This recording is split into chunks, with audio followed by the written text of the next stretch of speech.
Recent గా మన central government passport కూడా నువ్వు ఇండియన్ సిటిజన్ అని చెప్పడానికి ప్రూఫ్ కాదు అనేసింది.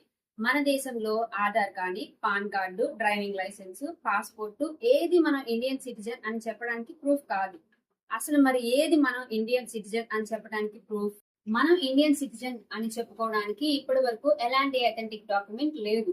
ఒకవేళ ఇప్పుడు మనం చెప్పుకునే క్రైటీరియా ప్రకారం అయితే గనక ప్రూవ్ చేసుకోవచ్చు. ఫస్ట్ అసలు సిటిజన్షిప్ అంటే ఏంటో తెలుసుకుందాం. ఒక వ్యక్తి ఏ దేశ సిటిజన్ అని చెప్పేదే సిటిజన్షిప్. ఇది ఒక గ్లోబల్ ఐడెంటిటీ లాంటిది. మన దేశంలో సింగిల్ సిటిజన్షిప్ ఉంది. కొన్ని కంట్రీస్ లో అంటే లైక్ యూకే, ఆస్ట్రేలియా, కెనడాలో డ్యూయల్ సిటిజన్షిప్ ఉంది. అంటే ఈ దేశాలలో ప్రజలకి నేషనల్ సిటిజన్షిప్ అలాగే స్టేట్ సిటిజన్షిప్ కూడా ఉంది.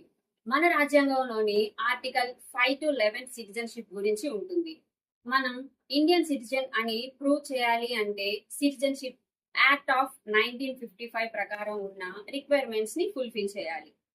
మనకి ఇండియన్ సిటిజన్షిప్ ఎలా వస్తుంది? ఫస్ట్ ఎవరైతే ఇండియాలో జాన్ 26, 1950 తర్వాత పుట్టారో వాళ్ళు ఇండియన్ సిటిజన్స్ అవుతారు. సెకండ్, ఇండియాలో కాకుండా వేరే దేశాల్లో పుట్టి వాళ్ళ పేరెంట్స్ ఇండియన్ సిటిజన్స్ అయితే ఆ పిల్లలకి ఇండియన్ సిటిజన్షిప్ వస్తుంది. థర్డ్, ఫారినర్స్ కూడా ఇండియన్ సిటిజన్ అవ్వచ్చు. ఎవరైతే ఇండియన్ సిటిజన్షిప్ కావాలి అనుకుంటున్నారో వాళ్ళు 12 ఇయర్స్ ఇండియాలో ఉండాలి. అప్పుడు వాళ్ళు కూడా ఇండియన్ సిటిజన్షిప్ పొందవచ్చు. ఫోర్త్, ఏదైనా రీజియన్ మన ఇండియాలో పార్ట్ అయితే ఆ రీజియన్ పీపుల్ కూడా ఇండియన్ సిటిజన్స్ అవుతారు. సో ఇది గైస్ ఇండియన్ సిటిజన్షిప్ ఎలా పొందాలో ఎలా ప్రూవ్ చేయాలి అనే వీడియో.